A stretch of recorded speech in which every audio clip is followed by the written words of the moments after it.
Like before, the sleepy little town of Resupply returned to its normal pace. Refugees arrived and barely left, while the random assortment of travelers who came for rest or trade continued their annual rotations. The locals still gossiped about their tabloid like opinions with the more frequent travelers, but just like Arrow's injuries, the entire situation appeared more severe than it was.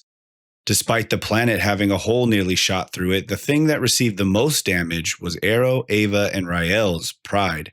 Ava and Rael both were on the way to a full recovery.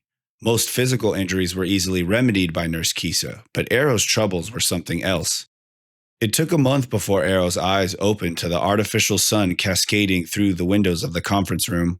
Scanning the room past the many monitors and medical gadgets, Arrow saw Ava's hair sticking out from a blanket draped over a big armchair in the corner. The smile that grew across Arrow's face was only comparable to a rising sun on the darkest of nights. Basking in the warmth radiating through the window, Arrow didn't see the figure appearing from the shadow behind him. "I know you like her more than just a friend." The fright sent an instinctual jolt through Arrow, his body uncontrollably flinging the sheets into the air. "Why do you always do that?" Arrow shouted, as Rael fully stepped out of the shadow, a playful yet sinister smile plastered across the elf's face. "So, those were the infamous Hanzo and Ren," Rael scoffed. "Yeah," Arrow replied, scratching his head and looking away in shame.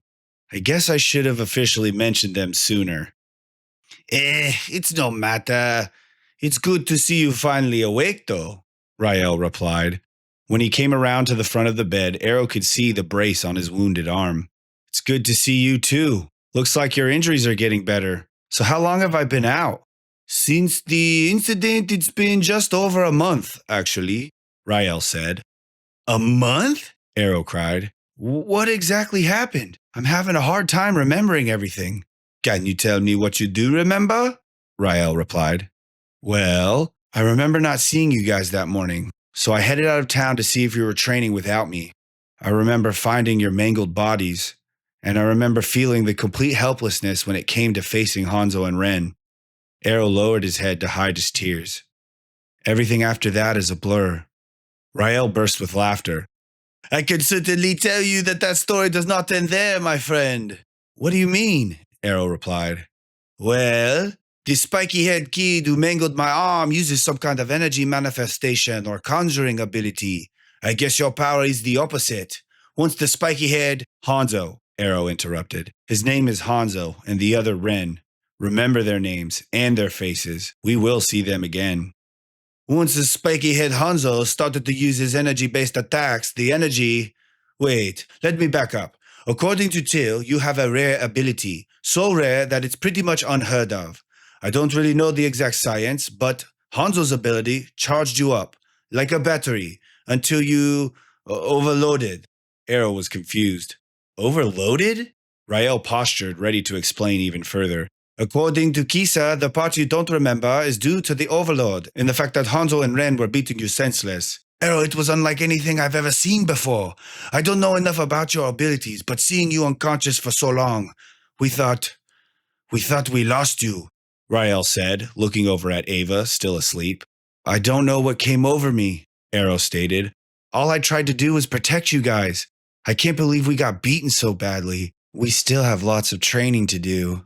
Man, I thought our strength was more than that." "I guess you're right, Rael. We need to focus on our powers." Arrow crossed his arms in disapproval.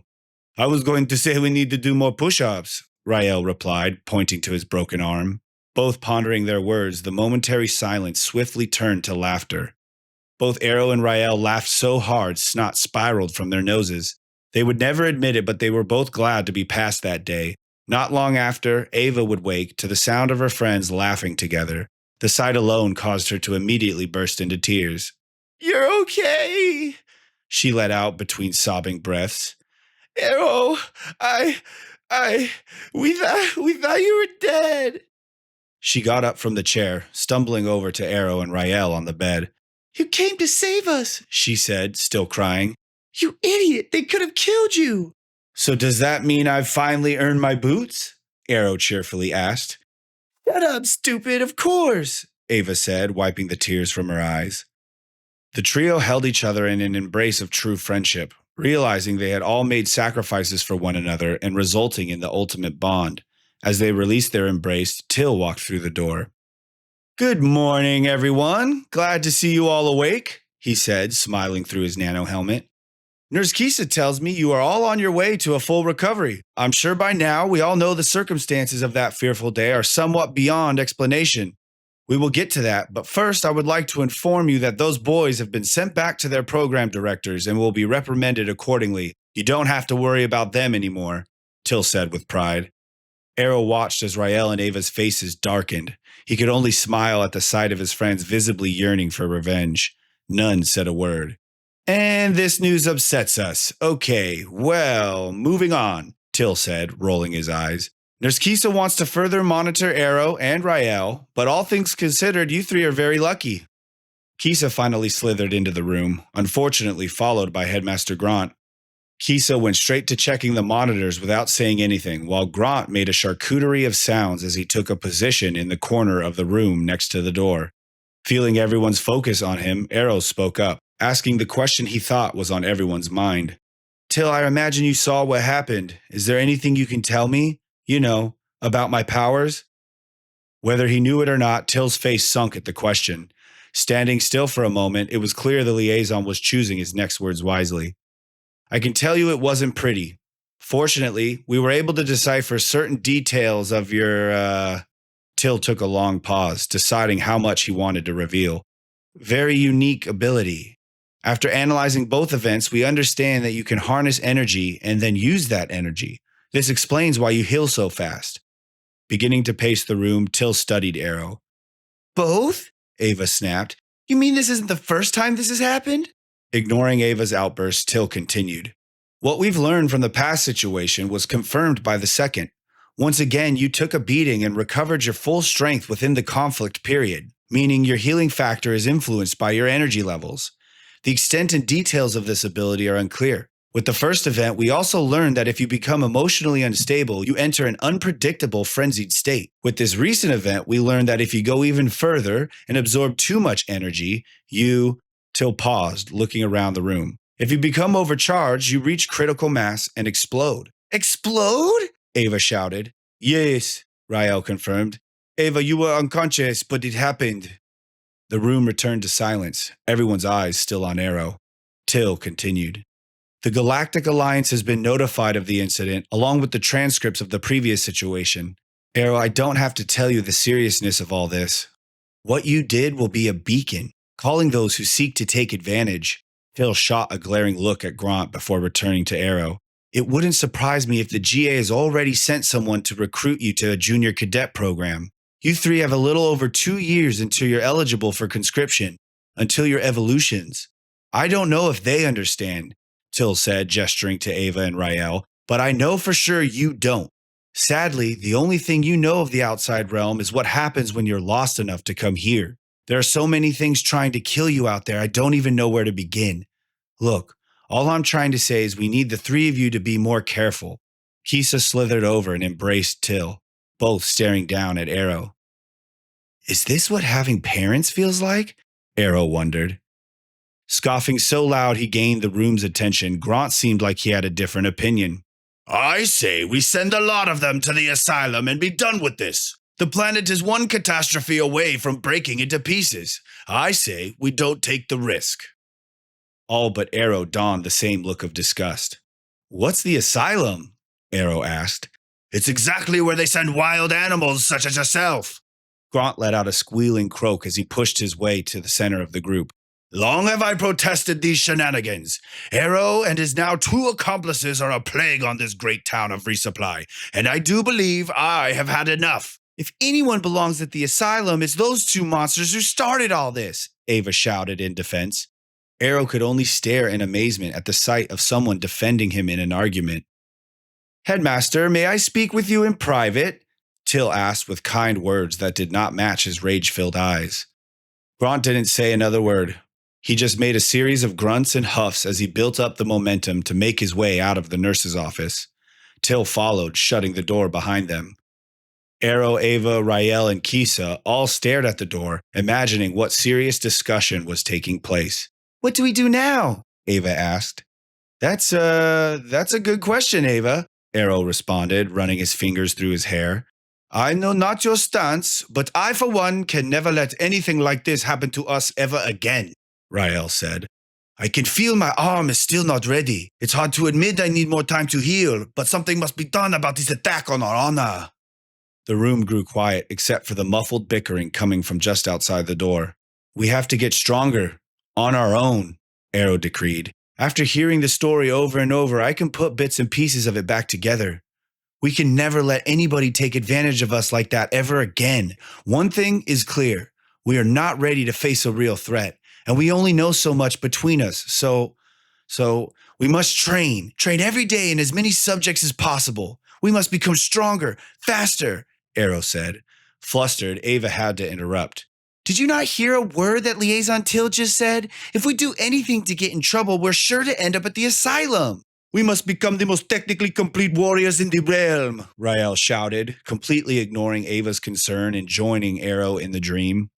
Ugh, Ava sighed as her eyes rolled into the back of her head. Now I'm forced to participate, otherwise you two will definitely get in trouble, dragging me down with you, she teased. You two can focus on becoming the ultimate warriors or whatever, but I'm going to take Kisa's offer. The more I learn, the more I can help, and the less we stay injured. Anything to keep us in the fight. I like the sound of that, Arrow replied.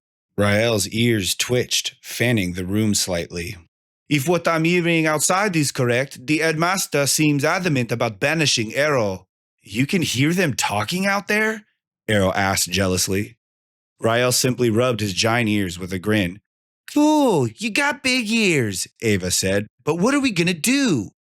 The next thing out of Arrow's mouth was the last thing anyone expected him to say. I think we should grant the headmaster's wish.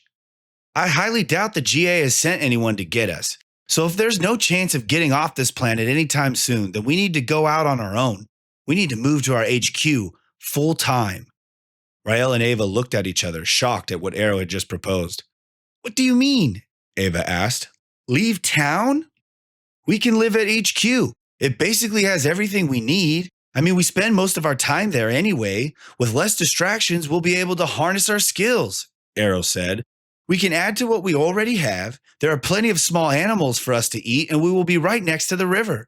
Besides, I saw something beyond the mountains we should investigate. Okay, now you're overselling yourself. It's camping. You want to go camping? How is it going to make us anything but dirty? Ava questioned.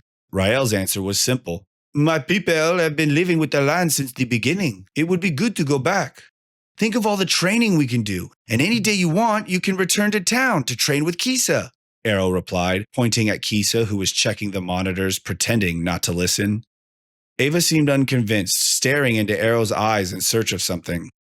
Okay, fine. I'll go, but if we don't fix things for the better, then I'm coming right back. I refuse to take care of wild animals.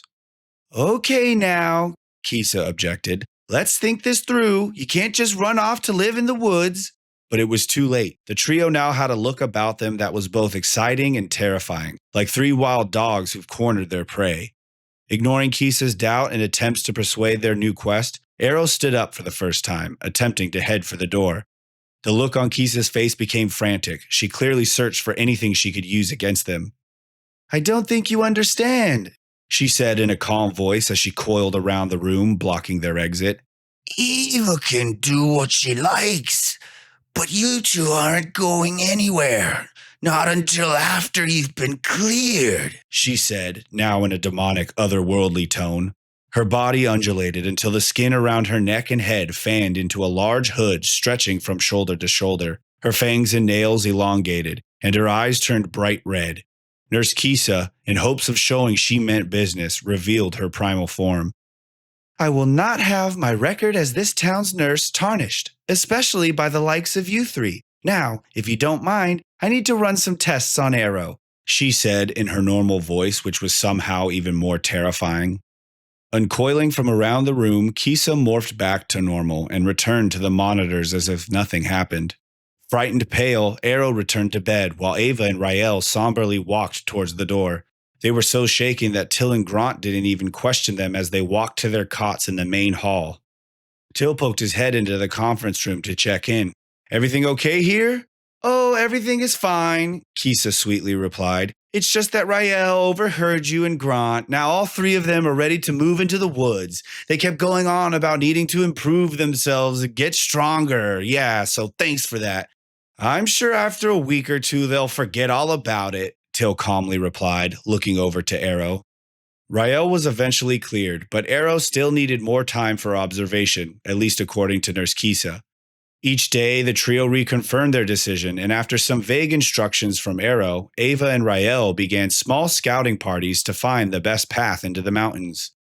His friend's freedom only aggravated Arrow's restlessness. No longer able to remain inside, that night he recruited his friends to help him get some fresh air. They snuck their way to the nightly campfire where they happened upon Kisa and Till sitting alone. This is unacceptable, Kisa pleaded. How have you not convinced them to stay yet? What am I supposed to do? Till replied. Lock them in the station? They're going to be fine. I give it a month and they'll be begging to come back. What's the worst that can happen? There are many dangers out there. That's why we farm the flatlands, Kisa stated. Till chuckled as he stared into the fire. No, there isn't. The station's DSS barely reaches the mountains, but the other instruments monitor the entire planet. There's no danger here. Caught in a lie, Kisa scrambled to recover. Okay, well, there may be no danger here, but what about the danger you mentioned? You know, the rest of the realm. What happens when the war finally comes here, huh? How can we protect them if they're running around the woods? If the shadow are truly coming, Till replied. How can we protect anyone? Till's words silenced Kisa's attempts. He then did something that not only surprised the trio, who still watched from their hiding places, but Kisa as well. Scooting as close as he could on the makeshift bench, Till embraced her tightly. It's okay. They're gonna be fine. As smart as Rael and Ava are and as strong as Arrow is, I doubt they will run into anything they can't handle. I know you care about them as much as I do, but I think they need to do this. We both know what it's like to suffer defeat. And if they need to spend some nights in the woods to get over that, then I think we should let them. Witnessing Till's fatherly energy did something to Kisa she could barely control. They stared at each other, their faces enchanted by the flickering light of the fire. Unable to contain themselves, the trio broke the silence with nervous chuckles. Ripped from their moment, Till and Kisa searched their surroundings for the disturbance. Upon spotting two of the three, the nurse and liaison split apart faster than opposing magnets, their faces turning bright red. If you don't get your asses back inside, I swear by my tail your stories will end here, Kisa threatened. Arrow ran through the night with a sense of fear and freedom after his friends, knowing these feelings could only exist when people truly cared about each other. The next morning, he was officially cleared. At the news, the trio instantly ran to the door, synchronized, as if they had been rehearsing this moment in secret. Without saying a word, they walked in a single-file line out of the refugee center without looking back. Gathering supplies from admirers in town, the trio left resupply, each filled with the energy of unknown imagination as they embarked on their first real adventure, but not before circling back into the refugee center to borrow some hopefully unmissed items from the headmaster.